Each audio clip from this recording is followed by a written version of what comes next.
오늘 하나님께서 우리에게 주신 말씀 보겠습니다. 요한복음 16장 7절과 13절부터 15절까지 말씀입니다.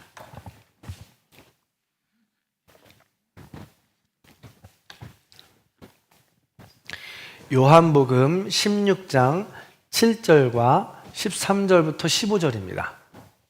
7절은 함께 읽고요. 13절부터 15절은 교독하겠습니다. 다 찾으신 줄 알고 7절 합독하겠습니다. 그러나 내가 너희에게 실상을 말하노니 내가 떠나가는 것이 너희에게 유익이라. 내가 떠나가지 아니하면 보혜사가 너희에게로 오시지 아니할 것이요 가면 내가 그를 너희에게로 보내리니. 교독합니다. 그러나 진리의 성령이 오시면 그가 너희를 모든 진리 가운데로 인도하시리니 그가 스스로 말하지 않고 오직 들은 것을 말하며 장래 일을 너희에게 알리시리라.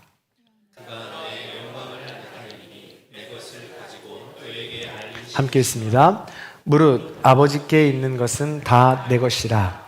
그러므로 내가 말하기를 그가 내 것을 가지고 너희에게 알리시리라 하였노라. 아멘. 우리 믿음의 고백을 하나님께 올려드리겠습니다. 하나님 좋습니다. 감사합니다. 사랑합니다. 하나님이 하시면 무엇인지 다 이루어집니다. 하나님 좋습니다. 감사합니다. 사랑합니다. 하나님이 하시면 무엇인지 다 이루어집니다. 하나님 좋습니다. 감사합니다. 사랑합니다. 하나님이 하시면 무엇인지 다 이루어집니다. 아멘. 하나님께 영광의 박수 올려드리겠습니다. 네, 설 명절을 잘 보내고 오셨나요? 네, 환영하고 축복합니다. 또 설 명절 보내고 오느라고 인사 못하신 분도 있을 테니 우리 앞뒤 좌우 여러분과 새해 복 많이 받으세요 하고 인사하겠습니다. 시작. 네, 반대쪽도 인사합니다. 새해 복 많이 받으세요. 네, 새해 복 많이 받으시기 바랍니다. 우리는 지금 다시 일어나라 오직 말씀으로 라는 것을 가지고 연초를 시작하고 있습니다. 오직 말씀으로 다로말이라는 달고 오묘한 말씀이라는 주제를 가지고 두 번의 시간을 나눴는데 잘 기억해 보시기 바랍니다. 우리가 성경을 읽어야 하는데 성경을 읽기 어렵다고 했습니다. 이유는 이 시공의 차이 때문이었고요. 방대한 내용 때문이었습니다. 더 나아가서는 근본적인 이유는 사실 하나님을 믿고 싶지 않기 때문에, 그리고 성경보다 더 우리의 마음을 끌고 또 우리를 즐겁게 하는 것이 많기 때문에 외면하고 싶다라는 것이었죠. 그럼에도 불구하고 우리가 성경을 읽어야 한다고 했습니다. 그 이유는 역사적으로 신빙성을 갖고 있기도 하고 하나님께서는 성경을 통해서 우리에게 말씀하고 싶기 때문이다 라고 했습니다. 우리에게 말씀하신다? 그러므로 성경은 하나님의 음성을 들을 수 있는 중요한 통로인 것입니다. 그래서 우리는 성경을 더 잘 읽기 위해서 성경 읽는 방법도 우리는 알아야 한다고 했습니다. 그래서 원독자의 관점을 가지고 우리가 가지고 있는 상상력과 이해력을 동원해야 된다고 했죠. 근데 그렇게 하다 보면 너무 주관적이니까 기준 틀이 있어야 된다고 했습니다. 그래서 문화적으로 우리가 이해를 해야 하고 그 시대적으로 이해를 해야 하며 문학적 장르가 어떤 것인지에 따라서 그 사실 여부를 따져가면서 들어야 된다, 읽어야 된다라고 말씀을 드렸습니다. 자, 그런데요, 이런 과정에서도 절대 빠져서는 안 되는 과정이 있습니다. 성경을 다독하더라도, 성경을 그렇게 많이 읽더라도 이 과정이 빠지면 오히려 그 다독이 독이 될 수 있습니다. 나 성경 10독한 사람이야. 나 성경 100독한 사람이야. 막 이렇게 해서 나 성경 많이 읽은 사람이라고 나를 드러내면 아무 소용이 없다라는 것이죠. 그렇다면 그 과정, 어떤 과정이 필요한 걸까요? 그 과정은 바로 성령님의 도우심입니다. 성령님의 도우심을 구하며 우리가 성경을 읽을 때 하나님의 진정한 음성을 들을 수 있고 거기에 우리는 순복, 순응, 순종할 수 있다는 것이죠. 성령님이 성경을 통해 일하시는 것이 무엇인지 이해하고 도움을 구하며 읽어야 된다는 것입니다. 자, 오늘 말씀을 통해서 성령님이 성경을 통해 무엇을 말씀하시는지, 어떻게 일하시는지 우리 한번 살펴보려고 합니다. 오늘 본문은 예수님과 제자들이 대화입니다. 예수님은 십자가에 달려 죽으시게 됩니다. 그때 제자들이 만류하는 장면이죠. 그때 예수님이 이렇게 말씀합니다. 자, 7절의 말씀입니다. 같이 한번 읽어볼게요. 시작. 내가 떠나가는 곳이 너에게 유익이라. 내가 떠나가지 아니하면 보혜사가 너에게로 오시지 아니할 것이요. 예수님은 가셔야 한다고 합니다. 그것이 제자들에게 유익하다고 이제 하는 것이죠. 예수님이 가시지 않으면, 즉 예수님이 십자가에 달려 죽지 않으시면 보혜사 성령님이 오시지 않는다고 합니다. 제자들에게 이 땅에 오시지 않는다는 거예요. 이 말씀으로 우리는 예수님의 역할과 성령님의 역할이 다름을 우리는 알 수 있습니다. 마치 시간이 되어서 선수들이, 운동선수들이 교체하는 것과 좀 비슷한 느낌입니다. 예수님께서 이 땅에서 하셨던 일이 있다면, 그 역할들이 다 마무리되었다면 교체하여서 사라지시는 거죠. 그리고 성령님이 투입되는 겁니다. 그렇습니다. 역할이 달랐습니다. 예수님의 역할은 무한한 하늘 영광을 버리고 유한한 이 땅에 내려오는 것입니다. 우리와 소통하시고자 우리의 시간, 우리의 공간, 우리의 역사 안으로 들어오신 것이죠. 그리고 인간의 죄를 짊어지시고 결국 그 대가를 치르십니다. 바로 십자가에 달려 죽으신 것이죠. 그 예수님의 역할을 통해서 우리는 신을 보게 되는 겁니다. 하나님의 마음을 보게 된다는 것이죠. 이것이 바로 예수님의 역할입니다. 그리고 하나님의 사랑으로 부활하시게 됩니다. 그렇게 예수님의 역할은 인류를 대표하여, 우리를 대표하여, 나를 대신하여 죽으시고 부활하시는 것입니다. 이기시고 부활하는 거죠. 자, 그렇다면 성령님의 역할은 무엇일까? 이 예수님의 역할을, 성령님의 역할을 빗대어서 우리가 배우게 되면 예수님의 역할은 더 선명해집니다. 더 내 것으로 다가오는 것이죠. 자, 성령님의 역할은 첫 번째, 인도하심, 가르치심입니다. 자, 13절의 말씀을 같이 한번 읽어보겠습니다. 읽습니다. 시작. 진리의 성령이 오시면 그가 너희를 모든 진리 가운데로 인도하시리니. 아멘. 성령님의 역할은 모든 진리 가운데로 인도하신다고 했습니다. 그리고 좀 더 후반절에 보면 장래 일을 알려주신다고도 이야기합니다. 이 말씀은 이미 요한복음 14장 26절에 이야기했죠. 방금 살짝 보셨겠지만 보혜사 성령님이 모든 것을 가르치시고 모든 것을 생각나게 하신다라는 것입니다. 성령님은 모든 것을 가르쳐 주시고 모든 것을 생각나게 하십니다. 진리로 인도하시고 장래 일을 알려주시는 분이십니다. 자, 우리는요, 매 순간 진리로 선택하는 삶을 살아갑니다. 물론 내가 선택하는 모든 것이 진리가 아닐 수도 있으나 진리라고 생각하고 진리라고 믿고 진리로 선택하길 원하면서 선택하는 삶을 살아간다는 것이죠. 그리고 장래의 길을 바라보면서 걸어가야 되는 것입니다. 자, 이렇게 이야기하니까 뭔가 지금 지난주, 지지난주부터의 말씀이 생각나는 거 혹시 없으십니까? 있으시면 좋겠어요. 정말. 다시 한번 얘기해 볼게요. 우리의 인생은 걸어가는 여정인데 매 순간 진리로 선택하고요.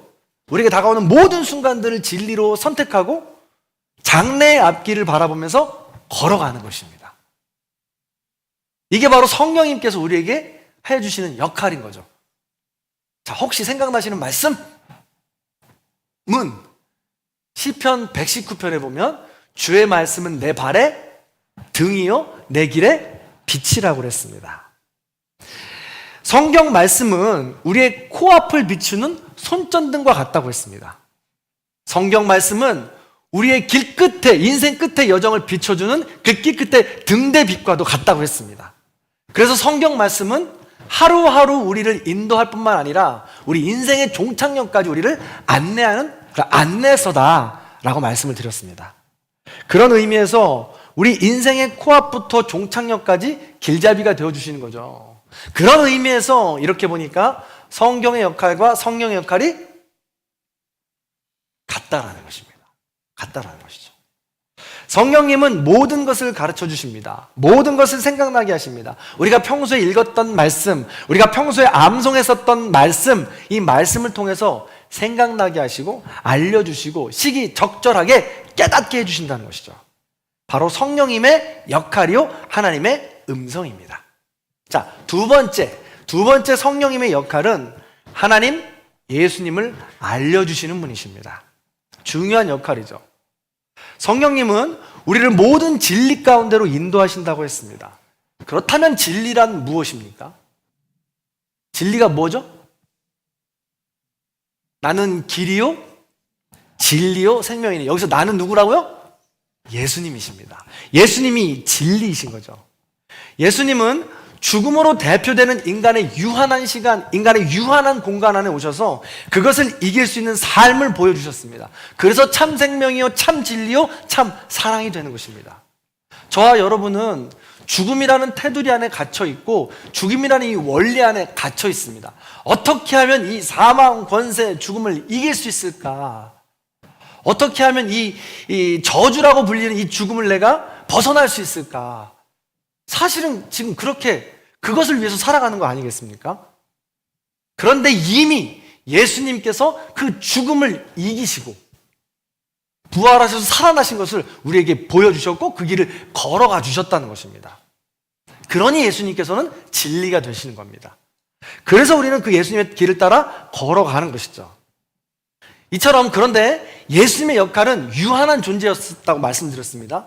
그러다 보니까 그 시간에 그 공간에 그 역할을 하시면서 가시다 보니까 다른 시간에 다른 공간에 살아가는 우리는 그 예수님을 알 길이 막막한 거예요. 그래서 바톤 터치했다고 그랬잖아요.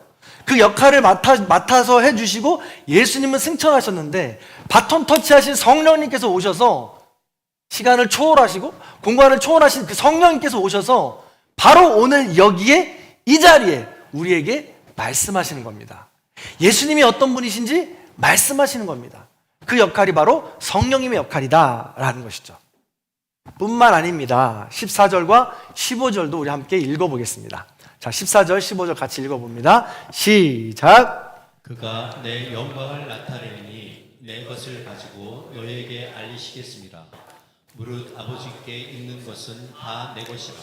아멘. 14절, 15절은 지금 예수님의 말씀입니다. 예수님께서 내 것을 가지고 너에게 알리겠다고 하고 15절 보니까 아버지께 있는 것이 다 내 것이라고 이야기합니다. 여기서 아버지가 누구예요? 하나님이십니다. 하나님이시죠? 그러니까 예수님이 그렇게 이야기하는 거예요. 내 것이 하나님 것이고 하나님 것이 내 것이다 라고 이야기하는 겁니다. 그래서 예수님의 영광은 하나님의 영광이 된다는 것이죠. 그러니까 영광은 그런데 언제 드러납니까? 영광이 무엇입니까? 영광은 그 존재가 그 존재다울 때 영광스럽게 드러나는 것입니다. 무슨 말이냐? 운동선수가 운동선수다울 때 그 영광이 드러납니다. 축구선수가 축구를 잘해서 운동을 잘하면 그 영광이 드러나는 거 아닙니까? 정치인이 정치인다울 때 영광을 받게 되어 있습니다. 성직자가 성직자다울 때 영광을 받게 되는 것입니다. 아버지가 아버지다울 때 가정 안에서 영광을 받게 되는 것입니다. 그러니 우리가 생각하는 그 존재, 우리가 바라고 원하는 그 존재대로 된 모습을 우리에게 보여줄 때 그건 영광을 드러낸다는 것이죠. 다시 말해서 예수님께서 영광을 드러낸다는 것은 예수님 자신이 누구이고 무엇을 위해 살아난지 성경을 통해서 드러내신다는 것은 하나님의 영광이 드러난다는 것입니다. 성경은 분명히 이야기합니다. 예수님은 하나님의 자녀요, 이 땅에 우리를 위해서 죽기 위해 오셨고 십자가에 달려 죽으시기 위해 오신 분이다. 그리고 그렇게 살아내셨다라는 것을 성경에서 드러내지 않습니까? 그 성경의 기록으로 성령님께서는 하나님의 영광을 드러낸다는 것입니다. 다시 말해서 성경을 통해서 성령님을 통해서 예수님께서 이 땅에 오시고 부활하신 그 과정을 통해서 하나님의 영광이 드러난다는 것이죠. 그래서 우리는 예수님이 살아간 그 길을 우리도 살아가고 예수님의 삶을 우리도 따라 살아나갈 때 하나님의 영광이 우리를 통해서 드러나게 된다는 것이죠. 그분을 닮아가는 삶을 결단하고 우리는 살아가야 합니다. 하나님을 닮아가는 것입니다. 이것이 바로 하나님께 영광이고 하나님이 기뻐하시는 것이다 라는 것이죠. 바로 성령님은 그렇게 성경을 통해서 예수님이 하신 일을 드러내시고 하나님의 영광을 드러내시는 일, 그 역할을 한다라는 것입니다. 세 번째입니다. 성령님의 세 번째 역할은 객관적인 진리를 주관적인 진리로 적용하시는 분이십니다. 적용하십니다. 성령님은 먼저 우리에게 객관적인 진리를 말씀하십니다. 자, 13절 상반절을 다시 한번 같이 읽어봅니다. 읽습니다. 시작. 그가 스스로 말하지 않고 오직 들은 것을 말하며. 굉장한 말씀입니다. 보세요. 성령님이 스스로 말하지 않는다고 합니다. 우리가 성령님은 능력이 있으시고 영험하고 신비하여서 무엇이든지 우리가 바라고 원하는 것들을 다 말씀해 주실 것 같잖아요. 근데 성령님은 스스로 말씀하시지 않는다는 거예요. 무슨 말씀이에요? 객관적인 사실에 근거해서 말씀한다는 겁니다. 객관적인 사실이 무엇입니까? 객관적인 사실이 성경입니다. 성경 안에 누구가 주인공이라고요? 하나님, 예수님이 주인공이잖아요. 그래서 이 성경 안에 있는 하나님이 하신 일, 예수님이 하신 일, 하나님은 어떤 분, 예수님은 어떤 분, 그렇게 하나님, 예수님만이 객관적인 사실이 된다는 거예요. 이 사실을 근거해서 말씀하시는 분이 성령님이라는 거예요. 그런데 가끔 우리는 이렇게 성령님의 음성을 듣죠. 성령님이 나에게 말씀하시노라. 동쪽에 가서 땅을 사래. 서쪽에 가서 세 번째 만나는 귀인이 너의 발쪽이 될 거야. 어느 복권 지점에 가서 복권을 사. 성령님께서 말씀하셨어. 이렇게 성령님께서 말씀하시겠느냐라는 겁니다. 성령님도 스스로 말씀하지 않는데, 성령님도 없는 것을 가지고 구체적으로 이렇게 말씀하시지 않는데 어떻게 누구한테 듣느냐는 거예요, 그 음성을. 심지어 복권 번호까지 받았대. 도대체 어떻게 되는 걸까요? 다시 한번 말씀을 드립니다. 성령님은 스스로 말씀하시지 않습니다. 성령님은 예수님을, 하나님을 드러내시면서 말씀을 통하여서 예수님을, 하나님을 말씀하신다는 거예요. 그 예수님, 하나님을 말씀하는 걸 통해서 우리에게 깨닫게 해주신다라는 것이죠. 그래서 정말 놀라운 것은 성령님도 스스로 말씀하시지 않는다는 것 반드시 기억하시기 바랍니다. 이것을 객관적인 진리라고 합니다. 그것을 근거로 해서 우리에게 말씀하시는 거죠. 그래서 보니까 13절부터 15절까지 보니까 계속해서 반복되는 문장이 있어요. 무슨 문장이에요? 뭐라고 하십니까? 자기 성경책 계신 분, 있으신 분들 보세요. 반복되는 구절이 뭐예요?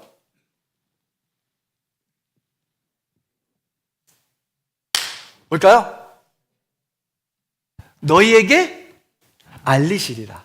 그래서 13절에 너희에게 알리시리라. 14절에 너희에게 알리시겠습니다. 15절에 너희에게 알리리라. 성령님께서는 객관적인 사실을 가지고 우리에게 주관적으로 적용하시겠다는 거예요. 말씀하시겠다는 것입니다. 그 근거와 내용이 어디에 있습니까? 성경에 들어있다니까요. 요한복음 5장 39절에 보니까 성경은 나에 대해서 증언하는 것이니라. 예수님의 말씀이에요. 그래서 성경은 예수님에 대해 증언한다는 것입니다. 디모데후서 3장 16절도 이야기합니다. 모든 성경은 하나님의 감동으로 된 것이다 라고 말합니다. 하나님께서 쓰셨다는 것입니다. 성령님은 우리에게 말씀하실 때 객관적인 진리인 성경을 통해 말씀하십니다. 그러나 거기서 멈추지 않으십니다. 그 성경을 통해 나에게 직접 말씀하시고 소통하시겠다라고 하는 것입니다. 그 일을 성령님이 하십니다. 객관적인 진리를 주관적인 진리로 바꾸어 주시는 거예요. 수천 년 전 지구 반대편에 있었던 하나님의 그 역사가 성령님을 통해 오늘 바로 여기에서 나에게 말씀하시는 것입니다. 이게 바로 성령님의 역할이고 도우심이다라는 것이죠.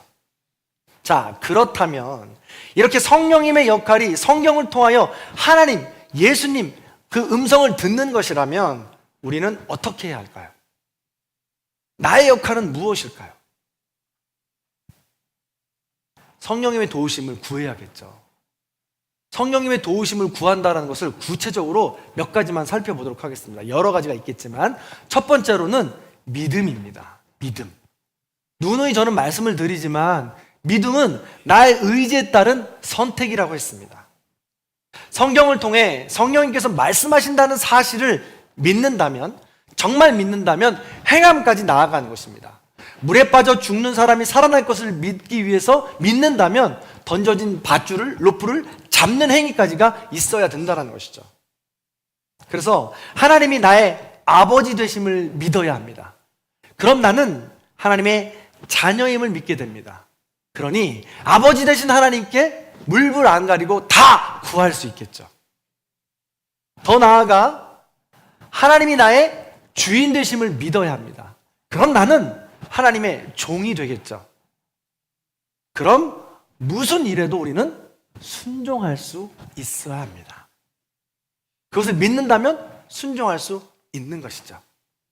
나는 여전히 부족하지만 나의 아버지요 주인 되시며 창조주 되시는 그분께 나의 삶을 맡기게 되는 것입니다. 바로 이런 사람에게 성령님은 도우신다는 거예요. 성령님은 아무에게나 말씀하시지 않으세요. 나의 주인으로 나의 아버지로 모시는 믿음으로 고백한 그 사람에게 도우시고 말씀하는 것이지 아무에게나 말씀하지 않는다고요. 그래서 복권 번호 들으시는 분들은 성령님이 도우심이 아니라는 거죠. 다른 걸 믿고 있는 거예요. 두 번째, 훈련입니다. 자, 이런 믿음을 가졌다면 우리는 진정 훈련에 들어가는 겁니다. 성경을 읽습니다. 성경을 암송합니다. 성령의 도심을 기도합니다. 예배 자리로 나와 말씀을 듣습니다. 나의 삶을 돌아보고 말씀을 묵상합니다. 그리고 적용합니다. 훈련하는 거죠. 단박에 되지 않습니다. 인간의 본성이 얼마나 악하고 게으릅니까? 단박에 되지 않아요.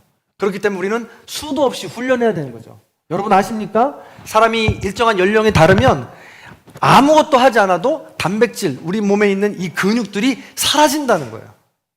그래서 우리는 많은 시간 운동을 해야 하고 단백질을 섭취해서 단백질을 키워나가야 건강해질 수 있는 거죠. 그래야 살짝 넘어져도 덜 다치는 겁니다. 단백질이 없이 훈련이 되지 않고 근육이 사라진다면 살짝 넘어져도 크게 다치는 겁니다.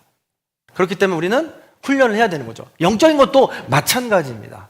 하나님 앞에 말씀으로 훈련되지 않으면 말씀 암송으로, 말씀 묵상으로, 말씀 적용으로 하나님의 음성을 듣는 것이 훈련되지 않는다면 우리에게 불시에 찾아오는 고난과 역경에서 어떻게 대처하겠느냐는 거예요. 아니, 그냥 불시에 찾아오지 않는 것이라 할지라도 우리가 매일같이 살아가는 루틴 속에서 뭐 하나라도 흐트러지면 우리는 쉽게 분노하잖아요. 항상 있어야 될 자리에 내 구두가 없어. 항상 있어야 될 자리에 차키가 없어.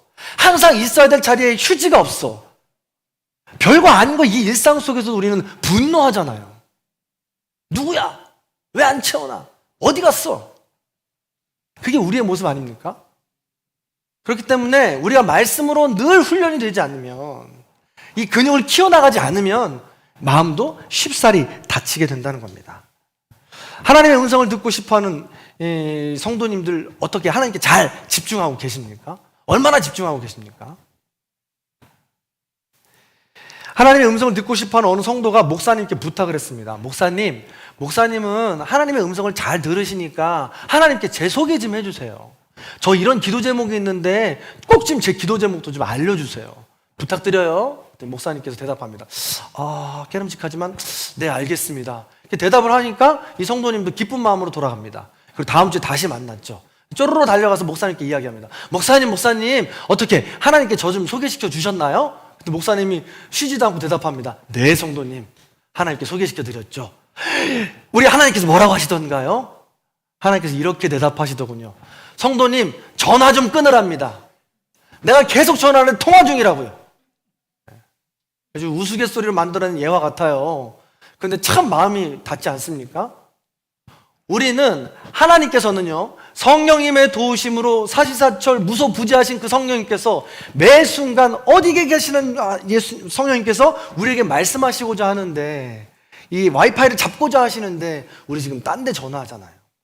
내가 좋아하는 거 장가 가야 돼요. 나 돈 벌러 가야 돼요. 내가 좋아하는 거 하러 가야 돼요. 예수님 말씀 읽을 시간 없어요. 유치하고 싫어요. 안 해요. 그렇게 하고 외면하고 있지 않느냐는 것이죠. 하나님 계속 통화하자고 지금 조르고 계신데 말입니다. 우리는 하나님께 집중하는 훈련을 해야 한다는 것입니다. 세 번째입니다. 나의 역할 세 번째는 나의 말씀으로 받는 것입니다. 하나님이 주시는 말씀을 나의 말씀으로 받는 것입니다. 이 어느 공동체든지 성령께서 주시는 이 말씀을 나의 말씀으로 받을 때 그 공동체는 성숙해집니다. 예. 저희가 어제 새가족부 그 탐방이 있어서 신세계교회를 다녀왔더랬습니다. 신세계교회 갔는데 저희 8명이 탐방을 했거든요. 8명이 탐방을 했는데 교회 입구서부터 아주 많은 분들이 나와서 저희를 환영해주고 있으세요. 그리고 또 교육 장소에 들어가니까 데코부터 간식 또 교육 모든 과정까지 굉장히 섬세하고 세심하게 교육을 준비하고 계시더라고요. 큰 은혜를 받았어요. 나중에 듣고 보니까 당회원들이 다 나와서 그리고 그 교육을 주관하는 모든 중직자들이 나와서 우리를 환영하는 것이었더라고요. 더 나아가서는 식사까지 우리를 대접하신다는 거예요. 그래서 우리가 식사만큼은 그럼 저희가 대접하겠습니다. 우리 성도님들이 그렇게 얘기해 주셔서 저희가 대접하려고 이렇게 하는데 거의 목사님께서 말씀을 하시더라고요. 여기까지가 우리의 섬김입니다. 우리의 환대를 꺾지 마세요 라고 말씀을 드리면서 받으신 은혜는 돌아가셔서 그 교회에서 베푸시고 또 다른 성도님들에게 베푸시기 바랍니다 하고 그 일까지 하시더라고요. 식당에 갔더니 한 무리가 되잖아요. 많은 사람들이 가서 식당을 먹는데 제 앞에 수석 장로님이 계세요. 그 수석 장로님께서 저에게 이렇게 말씀하시는 거예요. 목사님, 다른 교회 탐방도 오시면서 교회 부흥을 위해서 애쓰시는 것 같아서 너무 보기 좋습니다. 성도님들의 열정이 보이고요, 참으로 응원합니다 라고 말씀하시는 거예요. 그래서 저도 말씀을 드렸습니다. 이 바나바 사역 너무 완전하게 또 완벽하게 또 정성스럽게 하고 계시는 모습 보니까 너무 은혜가 됩니다. 장로님 고맙습니다. 감사합니다. 참 교회가 은혜가 됩니다 라고 이야기했더니 장로님이 그러시더라고요. 저희 교회에 더 큰 중점 사역은 따로 있습니다.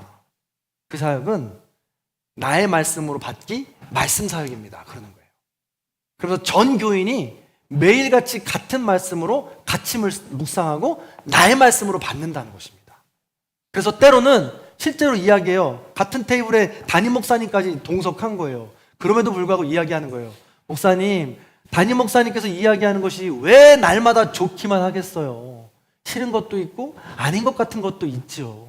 그러나 나의 말씀으로 받기, 하나님이 말씀하신다고 생각하고 그 말씀을 함께 받으니까 하나님의 말씀으로 들리고 그것을 순종하게 되더라고요 라고 이야기하더라고요. 맞습니다. 그렇게 공동체 안에 이 말씀을 나의 말씀으로 받는 사람들이 많을 때 그 공동체는 성숙해집니다. 반면에 너의 말씀으로 받을 때 이 말씀 김 집사가 들어야 돼, 이 말씀 장 집사가 들어야 돼, 이렇게 하다 보면 그 말씀은 판단과 정죄가 되고 비교가 되고 나에게 전혀 심겨지지 않는 말씀이 됩니다. 하나님도 나에게 말씀하지 않으세요, 그러다 보면. 그러니까 나의 말씀으로 받기, 이 훈련이 중요하다라는 것입니다. 성도 여러분, 말씀을 나의 말씀으로 받을 때 이 말씀이 당연히 부담이 됩니다. 정말 그리스도인으로 올바르게 살아가시는 분들이라면 이 말씀이 당연히 짐으로 다가오셔야 돼요. 그게 정상입니다. 이 예언이라는 성경의 말씀이 있는데요, 예언이라는 말씀은 전통적으로 장래의 일을 말씀한다라는 것도 있지만, 예언은 이 맡길 예자를 써서 말씀을 맡긴다, 하나님께서 우리에게 말씀을 맡긴다라는 뜻도 있습니다. 사실 이것이 전통적인 해석은 아니고 중국자가 또 일본자가 우리 한국 성경으로 번역되면서 좀 약간 변형된 말씀이거든요. 그러나 이것도 우리가 인정을 해주고 있습니다. 자, 그렇게 하나님의 말씀으로 우리가 받을 때 이것을 오라클이라고 하는데, 히브리어나 헬라어로 풀 때는 이 안에 짐이라는 뜻이 들어있습니다. 무슨 말이에요? 하나님의 말씀을 받을 때 하나님의 말씀이 짐처럼 느껴진다는 것입니다. 당연히 무거워야 된다는 거예요. 당연히 부담스러워야 된다는 것입니다.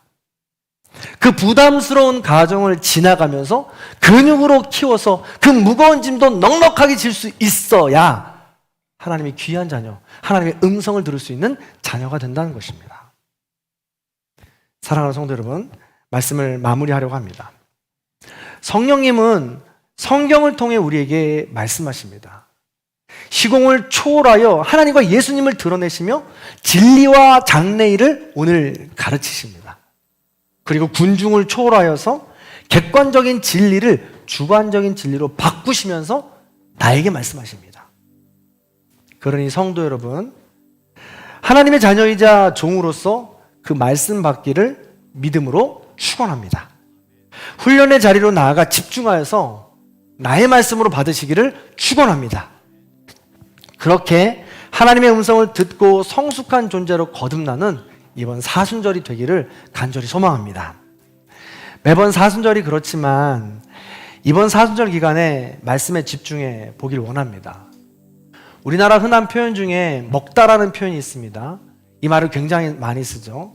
나이를 먹다, 욕을 먹다, 잊어먹다, 꼴을 먹다, 사업을 말아먹다, 감동을 먹다. 먹다 등 아주 다양하죠. 그래서 고 이어령 박사님은 이런 비유에 대해 한국인들은 내가 네가 되고 네가 내가 되는 건 함께 먹으면서 동일화를 이룬다는 거예요.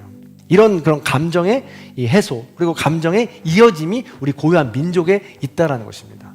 그런데 따지고 보면 우리 민족만이 그런 것은 아닌 것 같습니다. 성경에도 마찬가지니까요.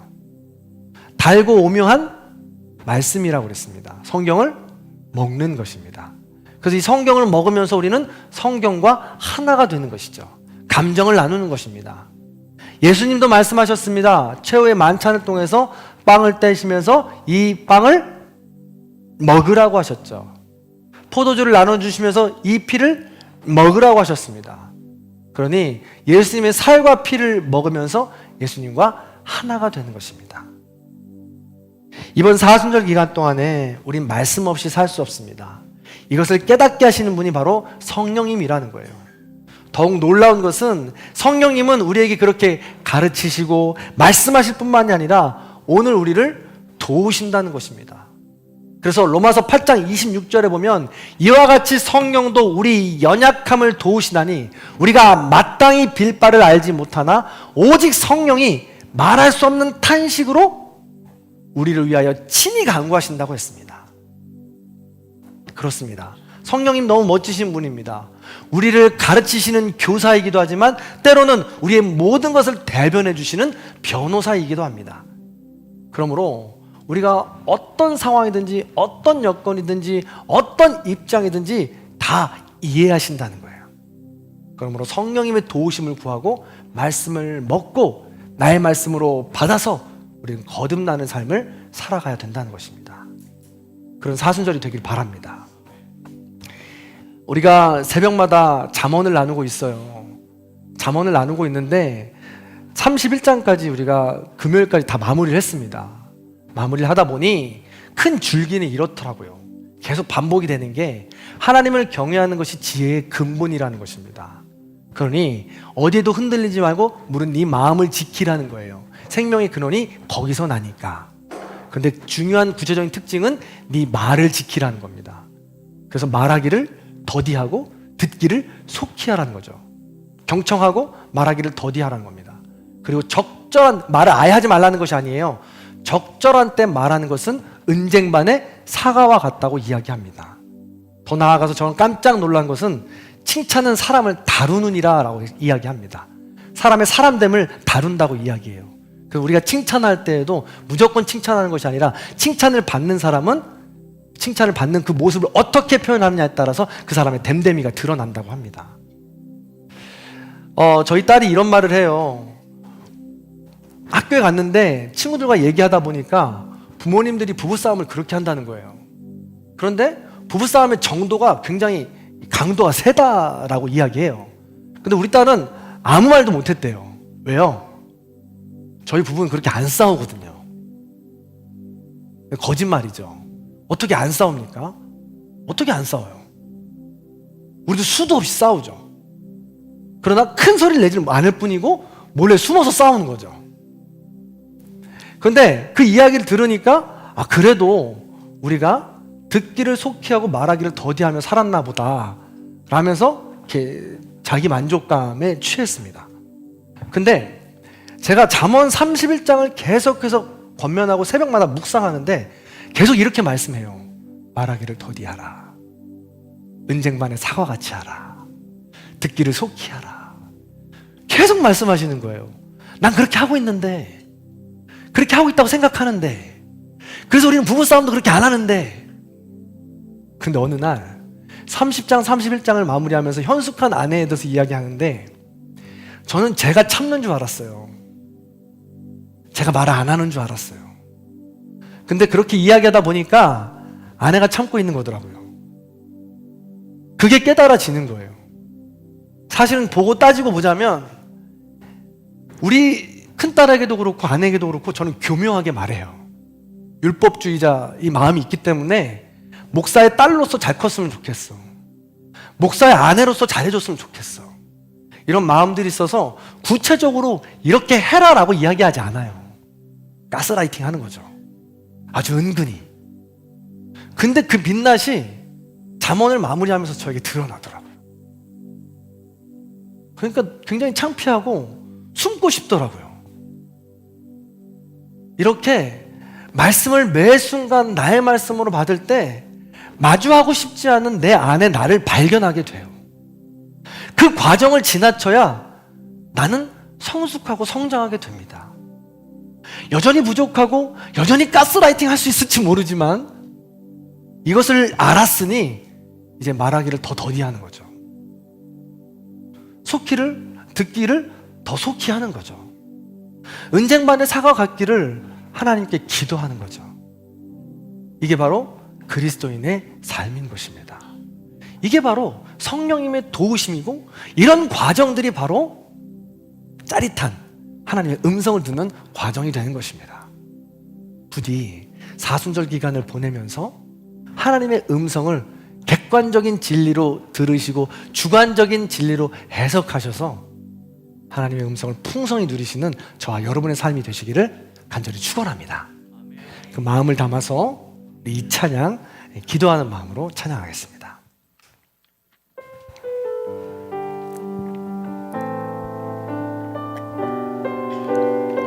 오늘 성령님께서 이 자리에 오셔서 우리에게 말씀하고 싶어 하십니다. 마음의 문을 여시고 기도합시다. 오늘 이곳에 계신 성령님, 우리에게 말씀하시고 우리 가르치소서. 닫힌 우리 마음 열어주시고 주의 빛으로 밝혀 우리를 인도하소서. 주님보다 앞서지 않고 겸손하게 주님의 말씀 기다리니 주님 손에 우릴 드립니다. 사랑으로 인도하소서. 오늘 이곳에 계신 성령님, 우리에게 말씀하시고 우리 가르치소서. 닫힌 우리 마음 열어주시고 주의 빛으로 밝혀 우리를 인도하소서.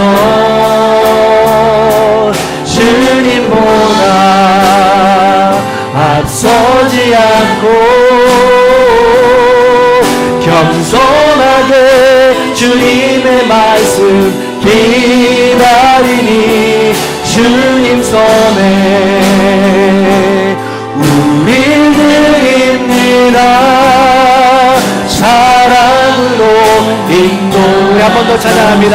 오늘 내 맘에 오신, 오늘 내 맘에 계신 성령님, 우리에게 말씀하시고 우리를 가르치소서. 닫힌 우리 마음 열어주시고 주의 빛으로 밝혀 우리를 인도하소서. 주님보다 앞서지 않고 겸손하게 주님의 말씀 기다리니 주님 손에 우리를 잇느라 사랑으로 인도하소. 주님보다 앞서지 않고 주님보다 앞서지 않고 겸손하게 주님의 말씀 기다리니 주님 손에 우리를 잇느라 사랑으로 인도하소서. 기도하겠습니다. 사랑이 많으신 하나님, 부족한 우리 가운데 늘, 닫혀진 마음 가운데 늘 노크해 주시고 찾아와 주시니 진심으로 감사를 드립니다. 하나님께서 우리를 사랑하셔서 성령님을 보내주시고 지금도 우리와 소통하고 싶어 하십니다. 마음의 문을 활짝 열고 성령님을 모시게 하여 주시옵소서.